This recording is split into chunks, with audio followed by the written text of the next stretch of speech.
أعوذ بالله من الشيطان الرجيم.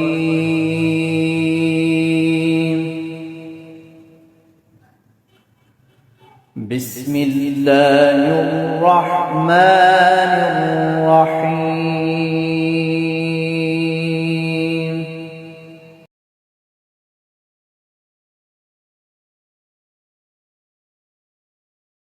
رسوله الکریم اما بعد فاعوذ باللہ من الشیطان الرجیم بسم اللہ الرحمن الرحیم لیکن وہ لوگ جو اتقوا ربہم ڈر گئے اپنے رب سے غرف من فوقہا ان کے لیے ہیں بالا خانے ان کے اوپر سے غرف مبنیۃ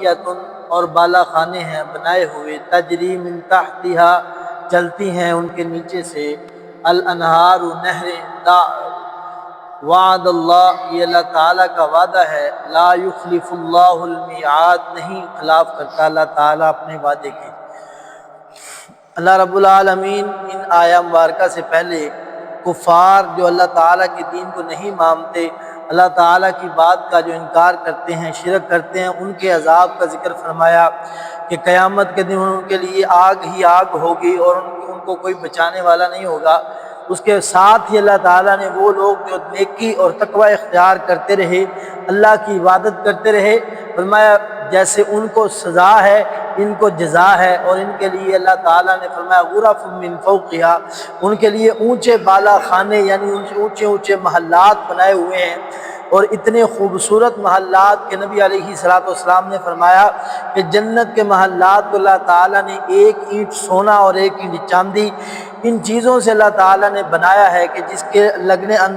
لگنے والے جو روڑ ہیں وہ بھی فرمایا یاقوت والمرجان کے موتی ہوں گے، اور اس کی مٹی بھی زعفران کی ہوگی۔ کتنا خوبصورت نبی علیہ السلام نے فرمایا جنتی کا جو محل ہوگا وہ موتی کی طرح گول ہوگا، جیسے موتی ہے وہ گول جیسے گلائی میں ہوتا ہے ویسے گلائی میں محل ہوگا، اور تقریباً 60 میل سے زیادہ لمبا ہوگا، اور اس کی چوڑائی اور لمبائی اتنی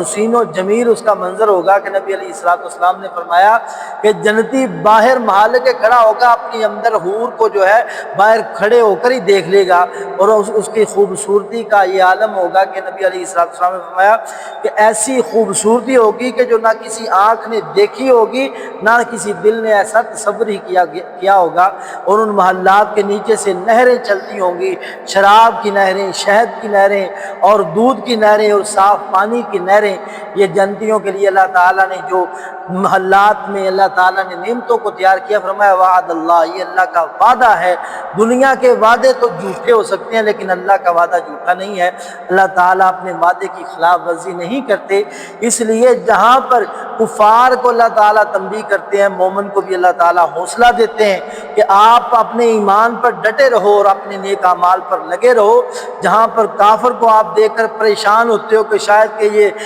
جو ہے پریشانیوں والی زندگی ہماری ہے، نہیں، بلکہ آپ کے لیے جو اللہ تعالیٰ نے تیار کر رکھا ہے وہ اس دنیا سے کئی کیا کروڑ گنا بہتر ہے۔ فرمایا الم تر ان اللہ کیا نہیں آپ نے دیکھا کہ بے شک اللہ تعالیٰ ہی نے انزل من السماء نازل کیا آسمان سے ماء پانی فسلکہ ینابیع فی الارض پھر اس نے داخل کیا اس کو زمین کے چشموں میں ثم یخرج بہ زرعا پھر وہ نکالتا ہے اس کے ذریعے سے کھیتی مختلفا الوانہ جبکہ مختلف ہوتے ہیں اس کے رنگ ثم یہیج پھر وہ خشک ہو جاتی ہے فتراہ مصفرا پھر آپ دیکھتے ہیں اس کو زرد شدہ ثم یجعلہ حطاما پھر وہ کر دیتا ہے اسے ریزہ ریزہ ان فی ذلک لذکری بلا شبہ اس میں البتہ نصیحت ہے لأولی الالباب اہل عقل والے لوگوں کے لیے۔ اب اللہ رب العالمین نے جنت اور دوزخ کے ذکر کے فوری بعد پھر دنیا کی زیب و زینت کا ذکر کیا، پھر دنیا کے ایک مثال آپ کے سامنے رکھی۔ اس آیہ مبارکہ اس میں بیان کرنے کا اللہ کا مقصد کیا ہے کہ اللہ تعالیٰ دیکھے کہ انسان کی حیثیت کیا ہے، انسان کو اس کی زندگی کے بارے میں اللہ تعالیٰ نے بتلایا کہ دنیا جیسے آسمان سے پانی کا قطرہ نکلتا ہے، زمین بنجر میں ایک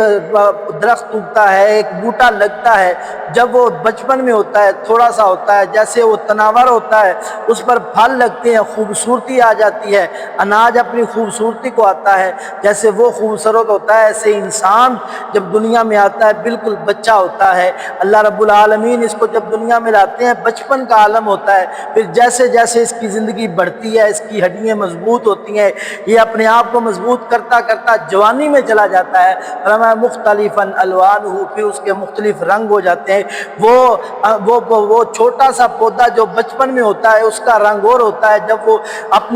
اپنی جوانی پر آتا ہے تب اس کا رنگ اور ہوتا ہے۔ فرمایا پھر اللہ تعالیٰ فَتَرَاهُ مُصْفَرًا، پھر اس کو زرد کر دیتے ہیں، جیسے وہ ایک ہر پھل اور ہر اناج جب اپنی جوانی سے ڈلنے کی طرف جاتا ہے، یعنی جب اس کا وقت پکنے کا پورا ہو جاتا ہے اس کے بعد وہ ختم ہونا شروع ہوتا ہے۔ اگرچہ آپ اس کو کتنا ہی کیوں نہ سنبھال کر رکھو لیکن ایک وقت تک وہ خوبصورت رہے گا، اس کا ذائقہ رہے گا، بالآخر وہ ختم ہونا شروع ہو جائے گا۔ فرمایا اللہ تعالیٰ پھر اسی پھل کو جو کبھی بہت خوبصورت تھا ریزہ ریزہ بیکار کر دے گا۔ ایسے انسان ہے کہ جو کبھی بڑا جاندار تھا، طاقتور تھا، بڑا ہی اپنے آپ پہ ناز کرنے والا، حسن و جمال پہ ناز کرنے والا، ایک وقت آئے گا یہ بھی ریزہ ریزہ ہو جائے گا، بڑھاپے کا عالم آ جائے گا کہ وہ انسان کے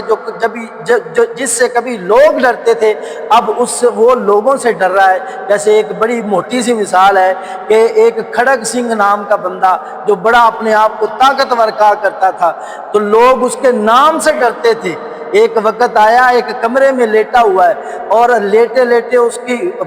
بیماری اور اس کی کمزوری کا عالم یہ ہو گیا کہ دروازے کی کھڑکی، اپنی کمرے کی کھڑکی ہوا سے کھڑکی ہے، ہوا کی وجہ سے ہلی ہے، وہ ڈر گیا اور اس نے وہاں پر یہ جملہ کہا کہ کھڑک سنگھ کے کھڑکنے سے کھڑکتی تھی کھڑکیاں، آج کھڑکیوں کے کھڑکنے سے کھڑکتا ہے کھڑک سنگھ۔ یہ ہے انسان کی حالت کہ کبھی اس سے لوگ ڈرتے تھے، کبھی یہ لوگ کیا ہواؤں سے بھی ڈرنے لگ جاتا ہے۔ فرمایا ان فی ذلک لذکریٰ لاولی الالباب، اس میں عقل والوں کے لیے بڑی نشانی ہے۔ زمین کے ایک پودے کو دیکھ لے تو اس کو اپنی حقیقت سمجھ آ جائے گی۔ اللہ میں سمجھنے کی توفیق عطا فرمائے۔